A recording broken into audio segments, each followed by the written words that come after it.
Hey, Ohio, welcome once again to the Retirement Blueprint Show with Tim Lofton of Axum Planning and Wealth. I'm Spike Spangle. Tim, what is on your mind this week? Well, Del Taco made the news. Del Taco made the financial news? Del Taco made the financial news. Also want to talk a little bit about estate planning and why we don't want to make that somebody else's problem. And I want to talk about old math. Old math. Old math. Does the old math today on retirement planning, does it still hold up? Or do we need to use some new math? Folks, don't go anywhere. We want to let you know that you can get your very own retirement blueprint. If this is the first time tuning into the show or your 50th time tuning into the show, please, now is the time to take action. This is one of the best windows in history for some of the tools that Tim has seen in the retirement planning space in decades. And we want to get you your own retirement blueprint. You can call the phone number. You can use the QR code. We'll tell you several different tools today that you can use. Tim, let's start with the fact that we realize because of Peak 65, right, most Americans turning 65 in the next 6 years. 4.1 million of them a year for the next 4 years. And this is also going to be one of the largest wealth transfers if done properly. What are we talking about here? About 80-some trillion dollars is what we're talking about that is going to change hands over the next 20 to 30 years. This is an unprecedented, and I like using that word. I don't normally say unprecedented. We used to make a joke 20, 30 years ago that when the Wall Street Journal would say unprecedented, it was some 20-something that meant they've never seen it in their lifetime. I've been sitting in this seat for over 30 years, so when I say this unprecedented, unprecedented pullback, I'm like, I mean, it's 5%. That's a pullback. It's 80-some million dollars, or trillion dollars, that's going to change hands. And the question is, just from an estate planning standpoint, are your kids ready for that windfall? If they inherited today, a lot of times we think about, maybe we're 60 years old and our kids are 40, and we're looking at it as, well, by the time they're 60, it'll be fine. But what if something happened to you today and they just got this windfall of $1 million, $2 million? Would they be okay? Would they be able to handle it? Because over the last 30 years, we've seen so many times where the money just is just spent. Yeah. They take it out of the IRA, they buy a car, or they pay off a house. Sometimes it's even good stuff, like they're taking this money out, they're going to pay for their kids' college, but they're not looking at the tax consequence and some of the strategies that could have allowed that money to be so much more. Well, and some of it isn't the inheritance fault, and that's right. TANTS, Yeah. inheritance fault. Because of these IRAs, we're now told that we have to take money out within 10 years. 10 years has to be completely liquidated. They'll leave $1 million, so let's just say we have one child. That's $100,000 every single year. If they're already making a decent living in their 30s, 40s, or 50s, you're bumping them up a whole bunch of tax brackets. So this wealth transfer, I'm trying to make sure the wealth transfer stays in our family. Exactly. Not goes to Uncle Sam. And listen, we know where the money's going, right? Hey, I've got 2 kids, I'm going to pass it on to them. You already know the kind of money and job that they have, where their tax brackets are. So this allows us to do a lot of tax planning where maybe the mom and dad are in a lower tax bracket, the kids are going to be in a higher tax bracket, maybe something like a Roth conversion or maybe gifting, systematic withdrawal is going to help them pass on more, give away more. And it's a really, a lot of times we think about inheritance and what the kids are going to get without reflecting on how old the kids are going to be when they get it. If I live to be 85 or 90 years old, my kids are going to be 70 when they get their inheritance. It's not what we in our minds think. It's just like my little girl. She's 17 years old. Just pulled up her picture on Facebook from like when she was like 6 or 7, and I'm looking at that, but I still see her that way sometimes. I know. But she's 17. Yeah. We have to think through what's going to actually happen, how old our kids going to be, and putting things in place to protect them, protect that nest egg that we're passing on, and sometimes protecting them from themselves. One of the things that you've informed us on a previous program was that a lot of this wealth transfer that baby boomers own is actually in real estate. It is. So one of the things is, do we pass on that home, again, to our adult children who are 40, 50, 60, 70, And are they going to want to take on the cost of that, or are they just going to end up liquidating the house and selling it on? I mean, real estate is a key component right now, and it's really hard to get a hold of good pieces of land affordably. Right. So do we try to keep that land in the family? Do we go ahead and sell for the growth? Because I just think real estate will continue to get more expensive. Well, out of that 80-some trillion, a huge portion of it is indeed in real estate. And so there's the primary home conversation, but I'm more interested in that vacation home or the rental properties that people have built up. They've created this wealth. They've, maybe had the rental properties now for 20 or 30 years. They're paid off. But here's the question. What is your return now on that real estate? Because the real estate as a tool, a lot of times the value of it is having the renter pay off the real estate. Once the real estate is paid off, I'm getting that rental income, but what percentage am I getting? A lot of times it's 3 or 4%, when maybe I could be getting 6 or 7% and not having to worry about the real estate at all. All right. Yeah, we'll continue to talk about this wealth transfer right now, and more importantly, what you need to do for estate planning when we get back after this message break. I'll give you 60 seconds. What are you talking about Del Taco in the financial news? What happened there? So Del Taco ended up in the financial news. There was insider trading listen to who they caught. Minor league baseball players. Oh, going after the big gun. The big fish. The big fish. A bunch of minor league baseball. Minor league baseball players. These guys making $40,000, $50,000 a year. They probably bought the Del Taco stock because that's where they eat dinner, because that's what they can afford. That's all they can afford, the minor leagues. It's like really like of all the stuff that's going on Wall Street. You go after the minor league baseball player guy. Making $18,000 a year if they're lucky. Folks, don't act on your insider trading. More about estate planning and the largest wealth transfer in history happening right now. How do we keep more of your own money in your family instead of in Uncle Sam's back pocket? When we get back, right after this.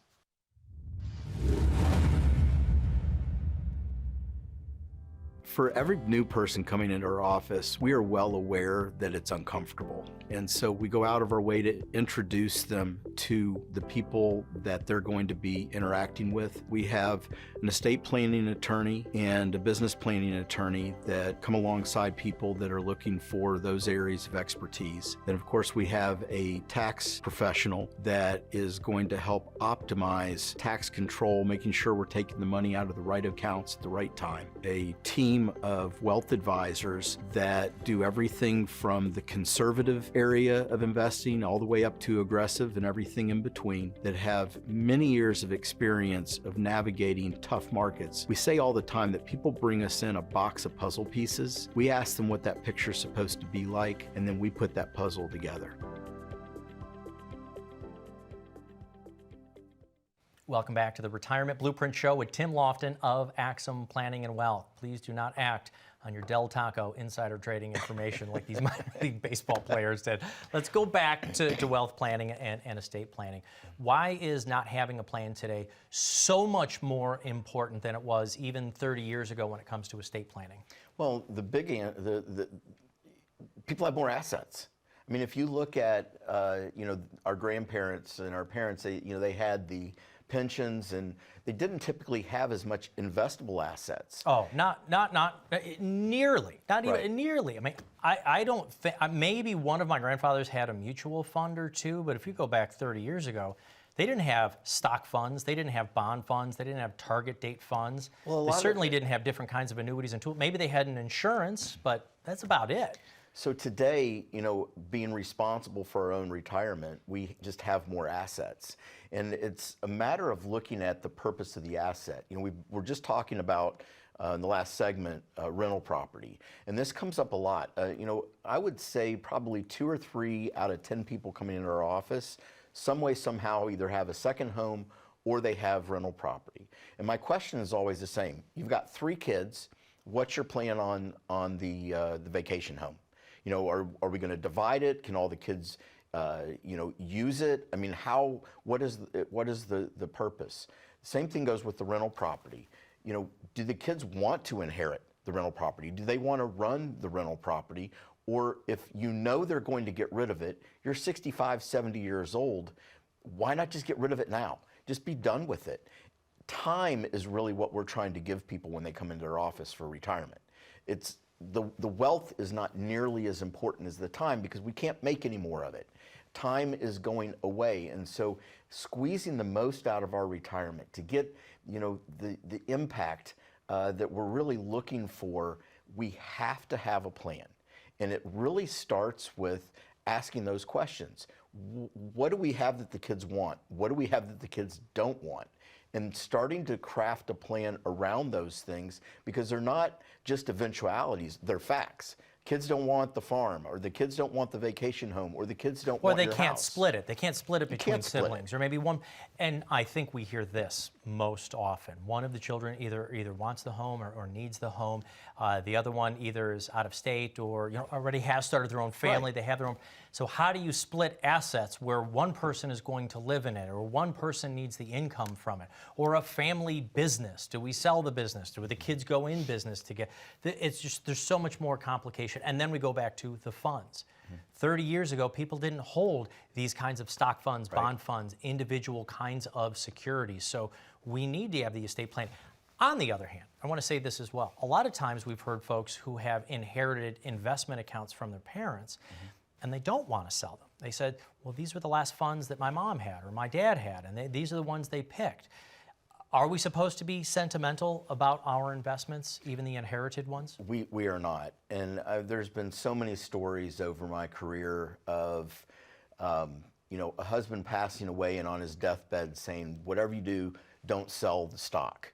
And that's kind of what they've given to their spouse. And so now I'm carrying around the emotional attachment of what this stock represents versus what it actually is. It's a tool. It's an asset.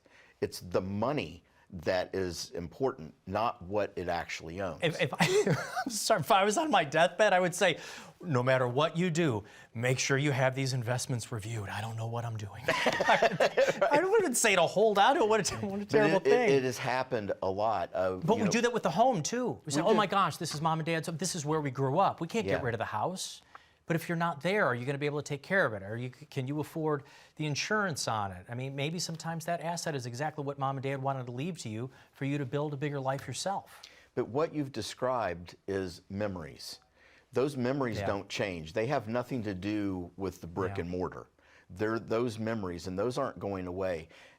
We're talking to people a lot today about experiences with your kids. What are you wanting to actually achieve?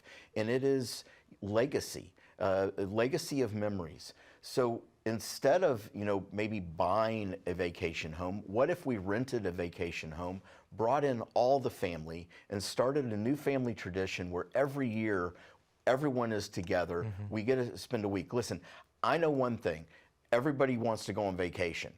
And if I give my kids the option of them paying for vacation or me paying for vacation, they're going to pick me paying for vacation every time. This is a great opportunity to achieve, essentially a multi-generational experience. Mom and dad are gone, and all the kids are like, hey, we're still going to get together because that's what we've always done. Those are the kind of memories I'm looking for, not we grew up in this house and we should keep it, when you're not going to create new memories in that house. Yeah, a very small but emotional mistake that some parents make is leaving all the assets in name to one of the children. Just saying, oh, we know that they're going to split the assets, but this is the one who lives closer by. They'll take care of it. Maybe even verbalizing, make sure that you split this with your your brothers and sisters and so forth. A lot of mistakes in that kind of scenario. Would you agree? Absolutely. The whole purpose of an estate plan is to create a document that speaks for you, that says, here's who gets what, here's how they get it, here's when they get it, not putting that responsibility on one of the kids to make sure they divvy everything up the way that mom and dad. And you're putting that kid in a really bad space. Basically, the siblings have to trust that they're doing what mom and dad thought was supposed to be done. And if mom and dad had a different conversation with them years back, it can actually tear a family apart for literally no good reason. Is a trust something that, in your opinion, you have to have a certain amount before you even need to worry about something like that? I've asked you about, 10 million or 15 million. No. Or does it depend, if you've got 6 kids or 3 kids, you better make sure you've got a trust or something. Does it depend on the dollar amount? It doesn't have anything to do with the assets that you have. It has to do with what you want those assets to do, who they're supposed to pass to. Do I want to put restrictions on them? If I have 3 kids, 2 are good with money, 1's not. A windfall may be the worst thing that I could leave that one child.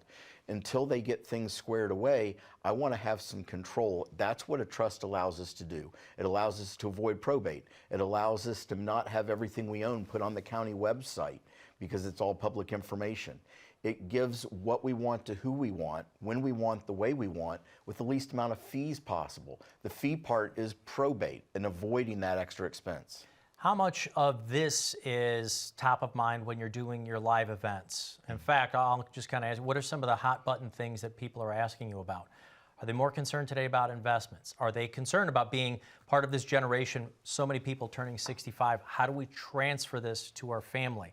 Are they worried about the politics and the legislation and taxes? What's top of mind right now at events? Almost all of that is top of mind.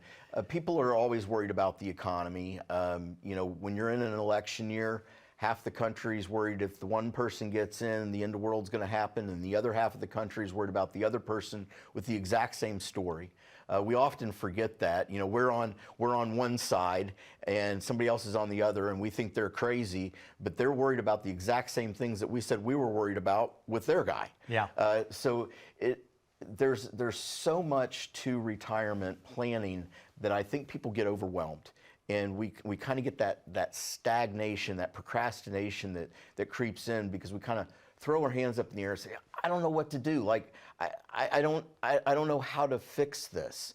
When they don't have a plan, that's exactly how it feels. When you have a plan, you know exactly what's going to happen. I know how they can fix this. They can reach out to you. They can call the Really? phone number, get started on the Retirement Blueprint. Tell folks about the Retirement Blueprint. They can claim their spot. There's no cost.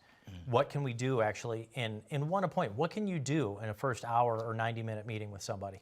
Well, that first hour is going to be spent asking questions. That's us asking you questions, understanding exactly what you want to have happen. You have kids, what do you want to have happen when you're gone?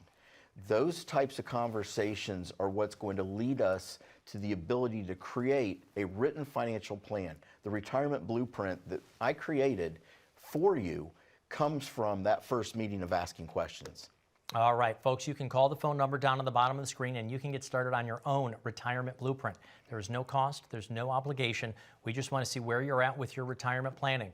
So most especially if you're in that retirement red zone, 5-6 years away from retirement, or maybe those first 2 or 3 years in retirement, if you don't have a plan, this is a definite for you. But we mean it for everybody here in Ohio. If you are thinking about retirement planning, I'll say it this way. If you're serious about retirement planning and you don't want to try to figure out all of this stuff on your own, call the phone number. We have people standing by right now who will get you started on your own Retirement Blueprint. What is some of the old math in retirement planning? Does it still hold up? We'll talk about that when we get back right after this.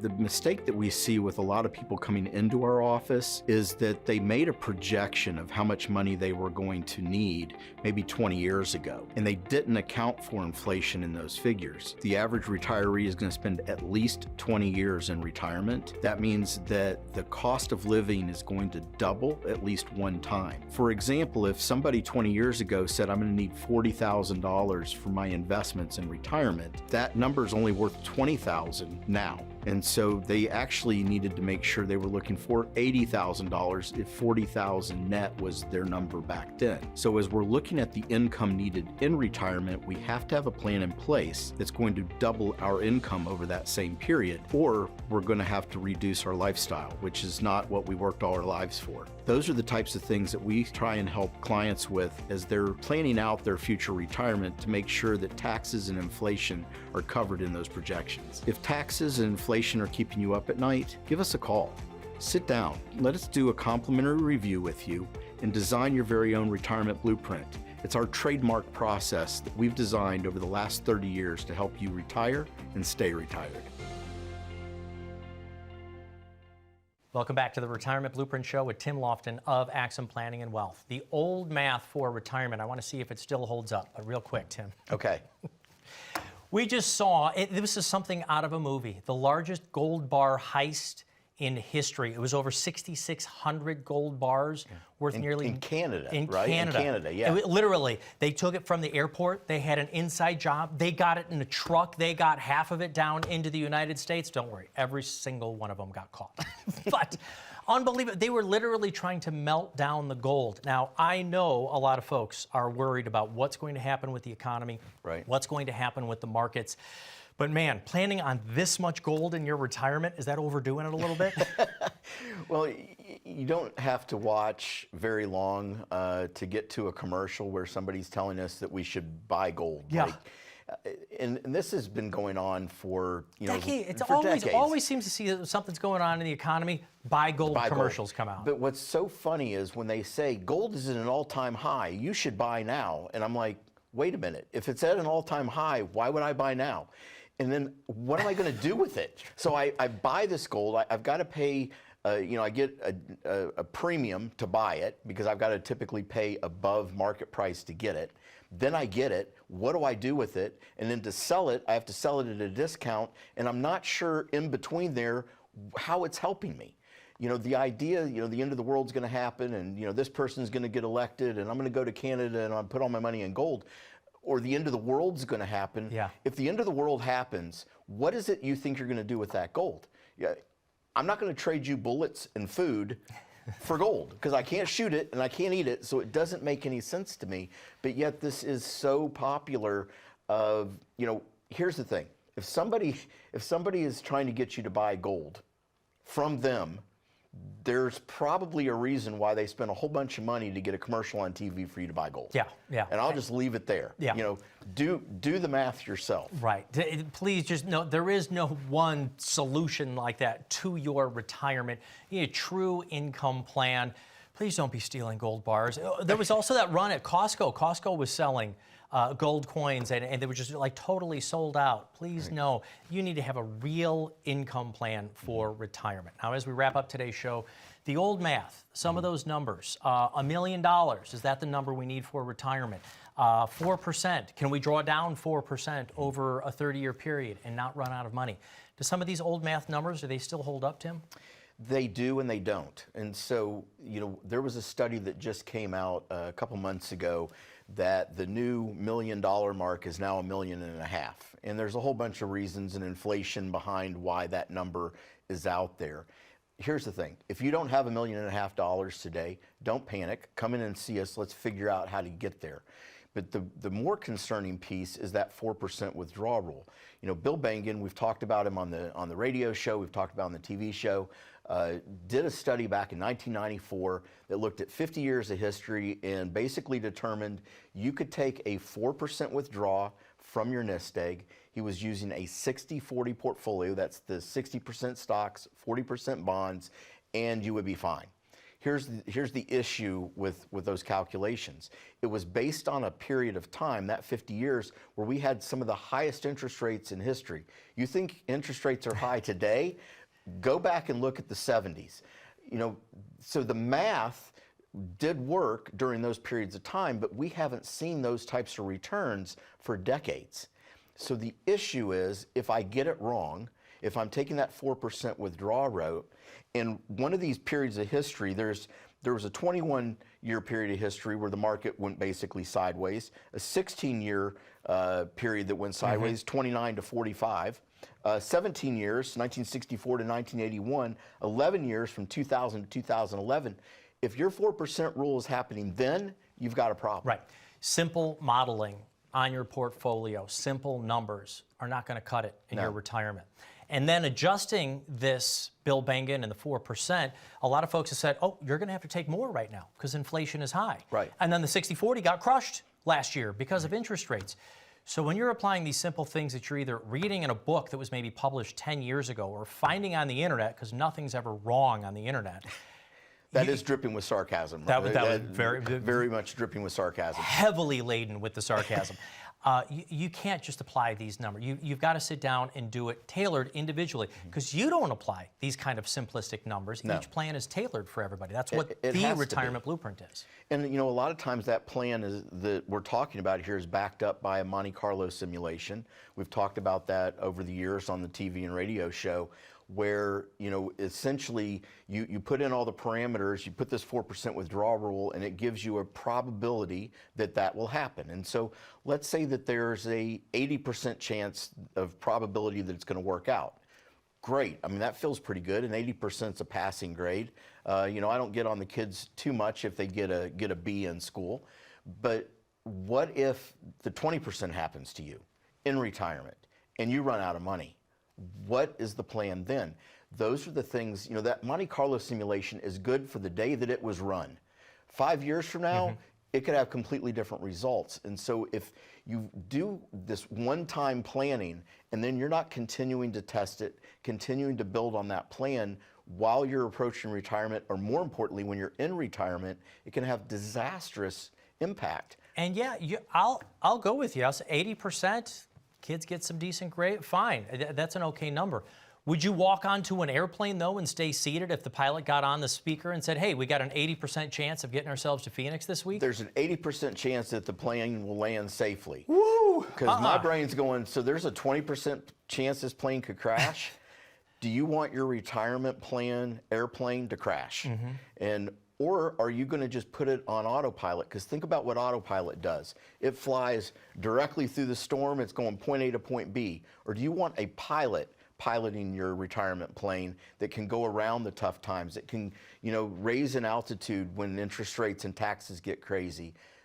That's the thing that people have to consider, doing it on their own versus having somebody help them that has done this for 30 plus years. And not just the 30 plus years. You think you've probably run 10 or 20 of these kinds of plans through Axum Planning and Wealth over your guys' history? We've done a couple 3,000 of these for sure over the years. Everyone that comes into our office is going to get a written plan. And that written plan is the key to making sure that you can retire and stay retired. Tim, thank you very much. Had a little bit of fun. We did a little bit of education as well. Don't be trying to steal gold bars for your retirement. No. No insider trading on Del Taco. Well, and don't use the old math. It would get you 3 meals a day and a free roof over your head if you did that. So, I mean, it is an option. I don't know that it's the best option I would go with, but... Hey folks, if you could tell, we like to have fun. Your retirement, though, it can take some serious planning, but we want to smile along the way. It's your life. It's your retirement. What do you want it to look like? That is exactly what the Retirement Blueprint is about. It is tailored to you, your family, your goals, your desires for retirement. And for our television viewers, there is no cost to it. So claim your spot in Tim Lofton's calendar right now. Call the phone number below. Thanks so much for watching. Tim and I will be back next week.